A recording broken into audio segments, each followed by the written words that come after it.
Assalamualaikum warahmatullahi wabarakatuh. Salam sejahtera untuk kita semua. Alhamdulillah, pada kesempatan kali ini kita dalam keadaan sehat, masih dipertemukan kembali pada perkuliahan online mata kuliah Administrasi Perkantoran Modern.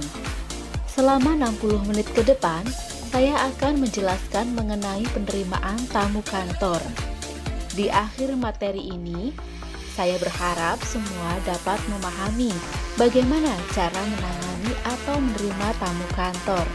Selamat menyaksikan dan tetap semangat.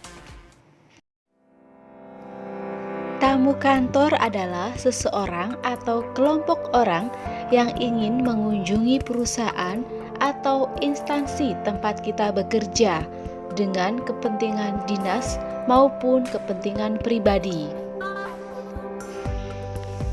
Tahapan-tahapan dalam penerimaan tamu.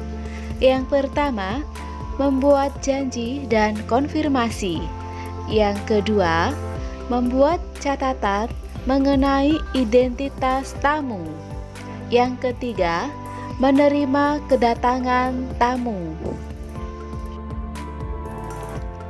Salah satu tugas sekretaris adalah mengatur pertemuan antara pimpinan dengan tamu-tamu yang akan bertemu dengan pimpinan. Dalam hal ini akan disampaikan etika menerima tamu. Yang pertama, menciptakan suasana yang menyenangkan di lingkungan kerja tersebut agar tamu merasa nyaman dan mempunyai kesan baik ketika melakukan kerjasama. Yang kedua, seorang sekretaris juga harus mengetahui dan memahami sifat, kedudukan atau pangkat, dan perilaku tamu yang datang ke kantor. Ketiga, seorang sekretaris wajib menanyakan nama tamu, keperluan tamu, dan mengantar tamu bertemu dengan pimpinan yang akan ditemuinya. Ada berbagai macam tamu. Di antaranya, tamu dengan perjanjian terlebih dahulu, tamu yang belum mengadakan perjanjian, tamu yang merupakan teman dari pimpinan, tamu yang rutin datang atau relasi, tamu yang tak diinginkan, pramuniaga atau salesman, tamu dari anggota keluarga pimpinan, tamu ketika atasan membatalkan janji.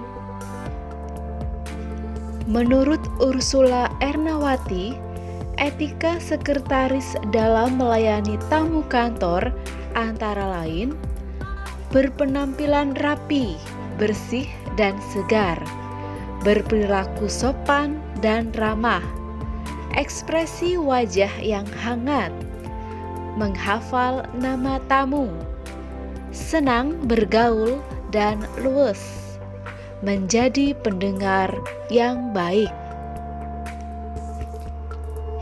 menjaga sikap tubuh agar tidak melakukan kebiasaan-kebiasaan jelek seperti menggigit kuku, bersikap hormat kepada tamu, memiliki semangat kerja yang tinggi, nada suara yang enak dan jelas, tenang dalam menangani komplain secara profesional, tidak menginterupsi pembicaraan tamu, tulus dan ikhlas dalam melayani tamu.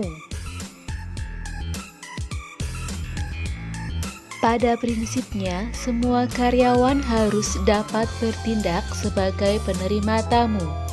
Oleh karena itu, sekretaris yang bertugas menerima tamu harus memperhatikan hal-hal sebagai berikut: mengetahui nama tamu, nama kantor, nama perusahaan, dan maksud kunjungan dari tamu.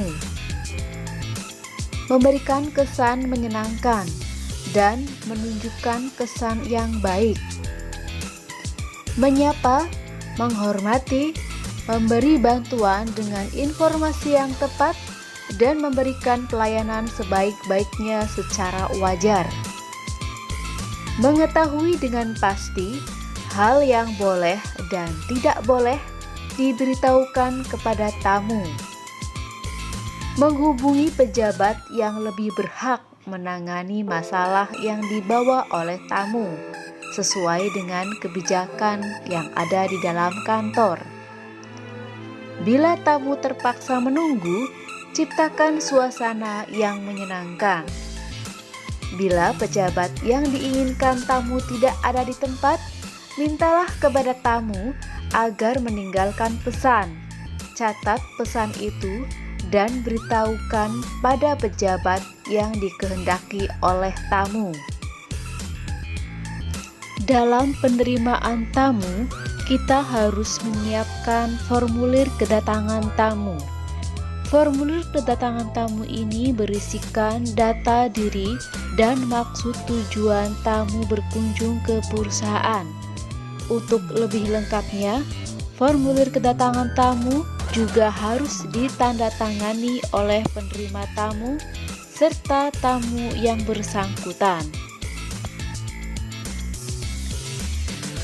Ada beberapa dokumen pendukung dalam penerimaan tamu. Di antaranya adalah catatan penerima tamu atau Visitors Register. Dalam catatan penerimaan tamu tertera tanggal kehadiran tamu, nama tamu, jam datang, jam pulang, keperluan tamu, dan paraf tamu, serta paraf penerima tamu. Berikut ini adalah sampling kartu tamu atau visitor card. Visitor card berisi mengenai identitas tamu, di antaranya nama tamu, pekerjaan, alamat, nomor telepon, dan bertemu dengan pejabat terkait, serta mengenai hal yang akan dibicarakan. Demikian materi mengenai penanganan tamu kantor. Semoga dapat dipahami dan bermanfaat serta dapat diaplikasikan dalam dunia kerja. Terima kasih. Wassalamualaikum warahmatullahi wabarakatuh.